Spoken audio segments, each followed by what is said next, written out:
បាទនេះគឺជារបៀបនៃការកែប្រែឯកសារ PDF ជាភាសាខ្មែរអញ្ចឹងសម្រាប់បងប្អូនដែលចង់ធ្វើការកែប្រែឯកសាររបស់យើងជាទម្រង់ PDF ជា file PDF គឺយើងពិបាកមែនទែនក្នុងការផ្លាស់ប្ដូរឬក៏យើងចង់កែប្រែទៅលើចំណុចណាមួយបាទអញ្ចឹងដើម្បីអាចកែប្រែបានបងប្អូនត្រូវមានកម្មវិធី Adobe Acrobat Pro ជំនាន់ថ្មីបាទនៅលើកុំព្យូទ័ររបស់យើងបើសិនជាយើងប្រើ version ដូចជា Adobe Reader អីគឺយើងអាចធ្វើការ edit បានទេអញ្ចឹងបើសិនជាបងប្អូនចង់ដំឡើងវាបងប្អូនអាចចូលទៅ description វីដេអូមួយហ្នឹងហើយ download វាមកដំឡើងនៅកុំព្យូទ័ររបស់បងប្អូនទៅយើងអាចធ្វើការ edit បានហើយបាទអញ្ចឹងដើម្បីអាច edit បានឧទាហរណ៍ថាបងប្អូនមានឯកសារជាទម្រង់ PDF បែបនេះបងប្អូនបើកវាបាទបងប្អូនបើកវាមកបាទអញ្ចឹងក្រោយពីយើងបើកមកយើងឃើញវាចេញបែបនេះអញ្ចឹងបើសិនជាយើងចង់តែ edit វាគឺអត់បានទេណាបាទអញ្ចឹងនៅក្នុងកម្មវិធី Adobe Acrobat Pro វាមាន function មួយឈ្មោះថា edit text and image បាទអញ្ចឹងយើងចុចកន្លែងហ្នឹងមកយើងคลิกលើវាមកជួយបងប្អូនជ្រើសទីតាំងណាមួយដែលបងប្អូនចង់ធ្វើការ edit ឧទាហរណ៍ថាខ្ញុំចង់ edit ចំណុចនេះឈ្មោះសាលានេះទៅជាឈ្មោះសាលាមួយទៀតបាទហើយកន្លែងអ្នកបង្រៀននេះគឺខ្ញុំដាក់ឈ្មោះអ្នកបង្រៀនផ្សេងពីនោះបាទអញ្ចឹងដំបូងយើងធ្វើការដាក់ម៉ៅរបស់យើងនេះនៅលើជ្រុងនៃ text មួយហ្នឹងបាទយើងដាក់បែបនេះមកឃើញចេញតម្រងឆ្វេងស្ដាំលើក្រោមហ្នឹងអ្នកគ្នាចុចម៉ៅស្ដាំហើយយើងคลิกទៅលើ delete បាទអូខេអញ្ចឹងវាបាត់ឈ្មោះចាស់ហើយយើងធ្វើការបន្ថែម add text ដើម្បីសរសេរឈ្មោះអនុវិទ្យាល័យថ្មីជាងអ្នកគ្នាយក add text កន្លែងនេះហើយយើងយកម៉ៅរបស់យើងមកដាក់ចំទីតាំងដែលយើងចង់សរសេរបាទតបមកកន្លែងនេះគឺយើងធ្វើការផ្លាស់ប្ដូរ font អញ្ចឹងក្នុងការផ្លាស់ប្ដូរ font គឺយើងប្ដូរទៅតាមទម្រង់ font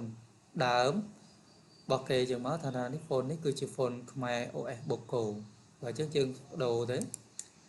យើងប្ដូរ font នេះបាទយកពាក្យថាខ្មែរ OS Boko មកនេះចឹងយើងចុចលើវាអូខេអញ្ចឹងទំហំ header គឺយើងយកត្រឹមតែ11ទេបាទតោះមកបងប្អូនធ្វើការសរសេរមកខ្ញុំដូរទៅជាអនុវិទ្យាល័យវាលចំបាំងអញ្ចឹងយើងគេអក្សរយើងអត់ត្រូវទីតាំងនេះទេអញ្ចឹងយើងដាក់ម៉ៅយើងឲ្យចេញអញ្ចឹងមកយើងទាញវាឡើងលើតិចមកបាទហើយត្រូវទៅតាមទីតាំងដែលយើងដែលវាដូចទៅនឹងនេះអញ្ចឹងណាអូខេបាទអញ្ចឹងយើងបានមួយហើយតទៅទៀតយើងធ្វើការផ្លាស់ប្ដូរនៅត្រង់ចំណុចនេះអញ្ចឹងអ្នកនរគ្នាចូលទៅ edit ឡើងវិញបាទហើយយើងចុចដូចដើមអញ្ចឹងគឺយើងយកម៉ៅយើងដាក់អញ្ចឹងហើយយើងយកពាក្យថា delete អូខេបាទតមកយើងយក add text ហើយអ្នកនរគ្នាដាក់ចំចំណុចទីតាំងដែលយើងចង់សរសេរបាទនេះគឺយើងប្រើខ្មែរ OS មូលឡាយអញ្ចឹងយើងដូរ font មកយកពាក្យថាខ្មែរ OS មូលឡាយបាទបងប្អូនចូលទៅរកមើលទៅនេះគេយើងយកទំហំ font គឺ12បាទអញ្ចឹងយើងដាក់ថាមន្ទីរអប់រំយុវជននិងកីឡាខេត្តមកខេត្តបាត់ដំបងអញ្ចឹងទៅអូខេតមកខាងក្រោមយើងចង់ដាក់ថាអនុវិទ្យាល័យវាលចំបាំង